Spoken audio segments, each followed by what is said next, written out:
Hi, Christina. My name is Matt Gress, and I'm coming to you from just outside of Nashville, Tennessee.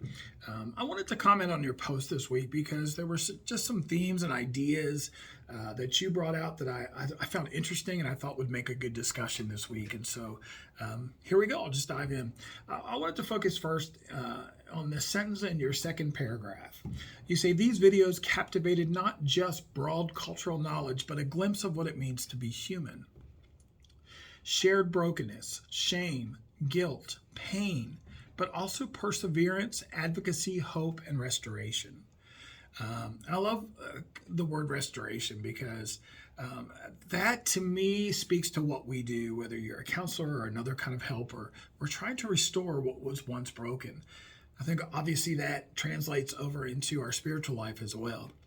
But I also wanted to look at the word shame because there's a lot of brokenness and pain in the world, but what often keeps people from getting help or from speaking their truth is shame, whether it's shame of something that has happened to them or shame of something they have done. The International Institute for Restorative Practices, I'm actually certified as a trainer through them, and I do a lot of restorative practices trainings. They focus in on shame, and the founder, Ted Watchell, did an essay, and on page 5, he really broke down the compass of shame. And basically what it says is there are 4 things that people do when they're dealing with shame. They either withdraw, isolate themselves, or run and hide. They attack themselves. They avoid the problem, denial, abusing drugs or alcohol, distraction through thrill seeking, anything, or they attack others. Or all 4 of those things at different times.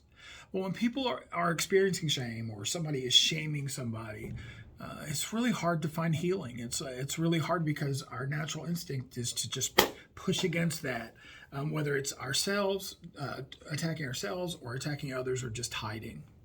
And so I wanted to pull a word out because I just think that's something sometimes we don't always discuss. But then you go on to talk about how there is hope because there are people that are here to help. There are people like us that are here to help people through, whether it's somebody in prison or somebody who is dealing with addiction or somebody in the military, all these different specialized, generalized groups. I think, honestly, it still comes down to just the communication and the way that we talk. Egan and Reese on page 100 from 2018 in The Skilled Helper, they just say, good dialogue leads to outcomes for both parties, actually. Good outcomes for both parties. The job of the counselor is neither to tell clients what to do nor merely to have them leave them to their own devices. And I think this kind of leads into your discussion of discipleship and the way that we should help people train up. So we're not just telling people what to do, but we're offering them support and sometimes advice and information. And then here they say helpers influence and facilitate change through effective dialogue.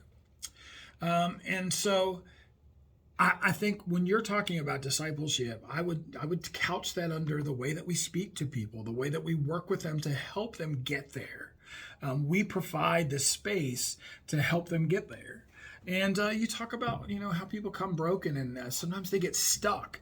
And, Ivy et al. Talks about this in Intentional Interviewing and Counseling from 2018 when they say many of our clients come to us feeling that they are not functioning effectively. They are stressed. Clients may feel stuck, overwhelmed, or unable to act. But our job is in that discipleship, as you talk about, or in that counseling, in that helping field, is to try to build resilience. We seek to help clients bounce back and recover when they encounter serious life challenges. We don't just want to resolve their issues and concerns. We want to help the clients handle future difficulties. And so I think all that you're discussing there fits right in with all the things that we've been studying and all the other literature that we have available to us. Christina, thank you for your thoughts, and look forward to interacting again at some later date here in this class.